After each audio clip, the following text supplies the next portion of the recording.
Tuesday. We're just doing some math today. We are going to do something pretty easy. We've been stretching your minds with multiplication and division, and now we're going to do something a little bit easier. I think, maybe you won't think it is, I guess, but we want to go back and think back into our addition and subtraction days and think about fact families. Remember, we made a house and we had 3 and 7 and 10 in our fact family. Okay, and so we'd start by making 2 addition problems, and then we would make 2 subtraction problems to make a fact family. Okay, so we would say 3 plus 7 equals 10, and since we can switch those through the order property of addition, we can switch that and make those 2 addition problems. Then on the subtraction ones, we always have to start with a big number. So we have 10, take away 3 as 7, and start with the big number again. 10 minus, now switch these, 7 equals 3. Do you remember making fact families like that?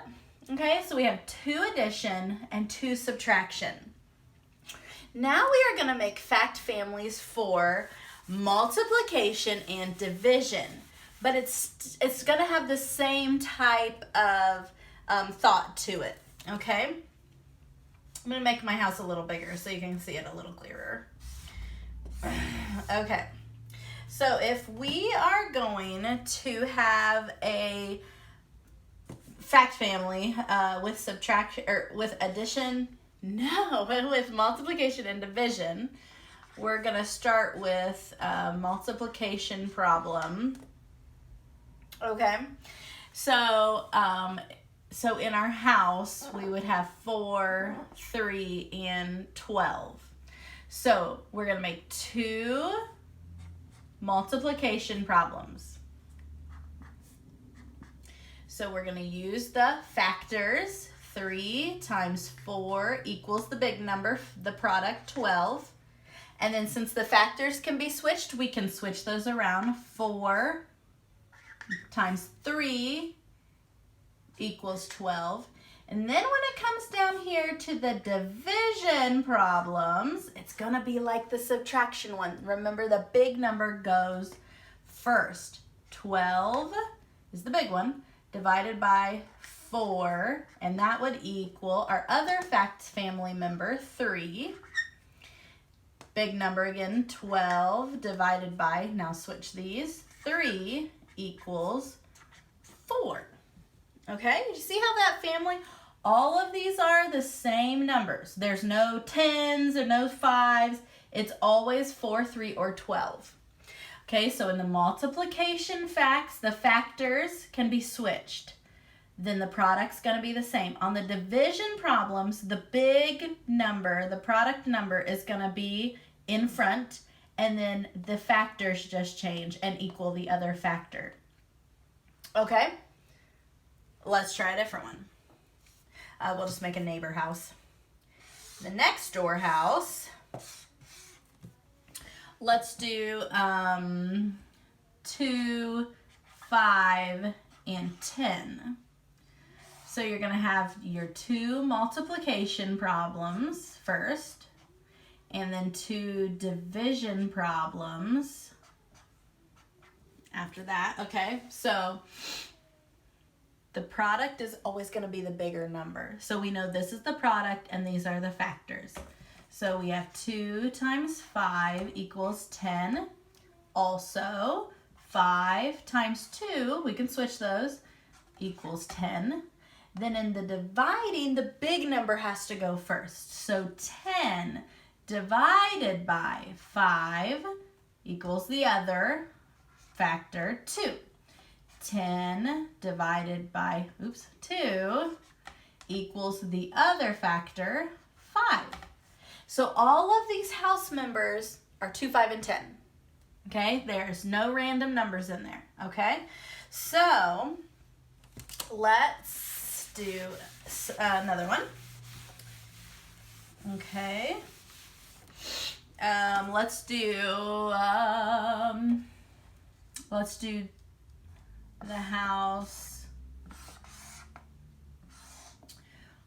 Let's do 3, 6, 18. Okay.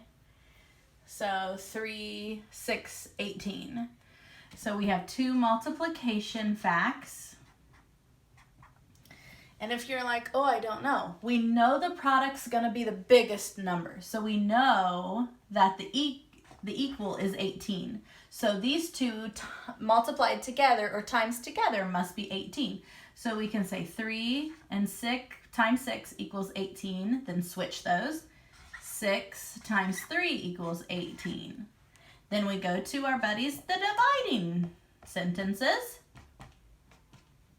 Big number is going to go first. 18 divided by 3 equals the other one, 6. The other member, 18 at the beginning, always on the dividing. The big one's always first. Then 6 equals 3.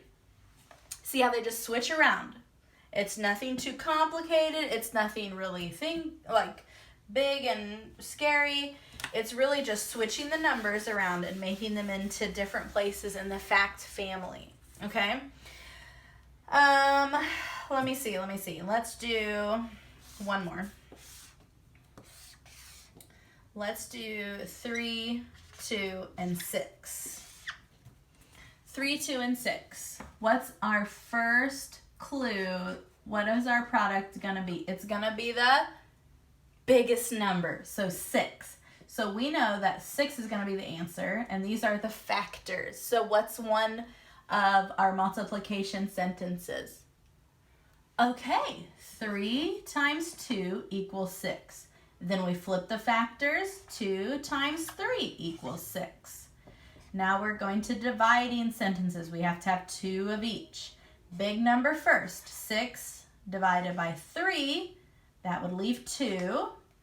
6 always first on the dividing. The big number always first on the dividing. Now we're going to take out 2.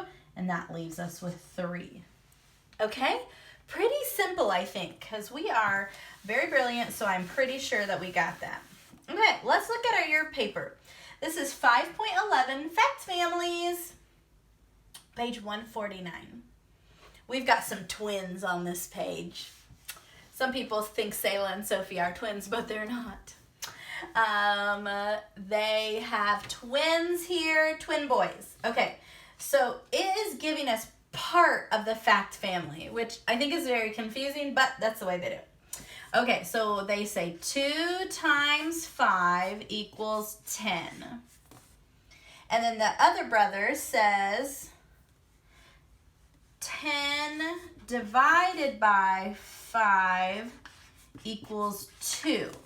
And then on the side in the rectangle, it says what's missing, okay? So we can tell because we know there's 2 multiplication sentences in a fact family and 2 division sentences in a fact family. So what are we missing? We're missing flipping these factors. 5 times 2 equals 10.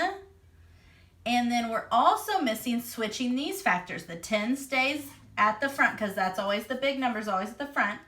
And then 2 and 5. So write those in.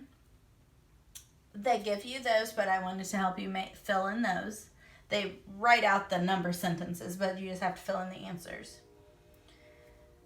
Okay, and then on the next one, I believe they give you them in the rectangle.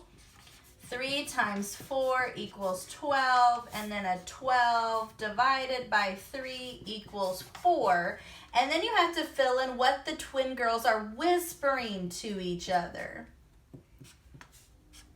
We know our fact family is missing a multiplication sentence and a dividing sentence. So what's going to be our multiplication sentence we're missing? Remember, the factors just flip. Yeah, 4 times 3 equals 12. So pick a speech bubble, whichever girl you want to, and write that in. Not type it, just write it in. 4 with a little X multiplication sign, 3 equals 12. Now, we're missing a division sign. Now you'll get to practice writing the division sign. We know the big number stays first, 12, and now we're going to divide out 4, and that will equal 3. So write that in the other speech bubble.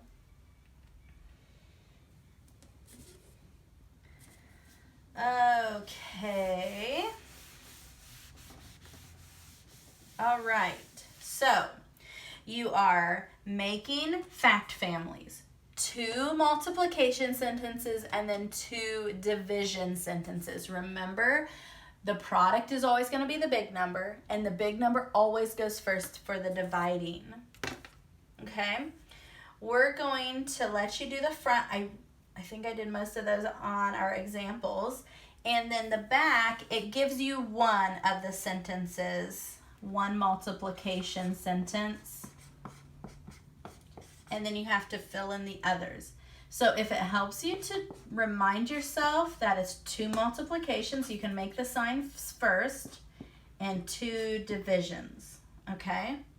So you're just gonna flip the factors, 4 and 3. I hope you can see this okay. I'll put it back here. And then the big number, 12. 12 again. We just flip those around. Okay, so that's for the duckies. Well, I think chicks, I don't know what they are. They're small. So you're gonna do 1 through 7. And then for the bottom, you have to write between, before, or after. Okay? So you have to think 36. Is that what is that? 22 and 35. Is that before 22? No, it's 36. Is it between 22 and 35? 22, 23, 24, 25, 26, 27, 28, 29, 30, 31, 32, 33, 34, 35. Nope, I didn't hear 36, I didn't hear 36 in there, so it's not between. It would be after. So for the bottom, if it's after, I want you to just put an A. If it's before, I want you to put a B for before. And if it's between, I want you to put a W. Okay? So after A, before B, if it's in between, we hear that W, we're going to put a W. Okay? That'll just save you a couple seconds of writing the whole word out. A for after, B for before, and W for in between. All right? So make your families and make sure you have 2 multiplication, 2 dividing, and then think through those numbers really carefully.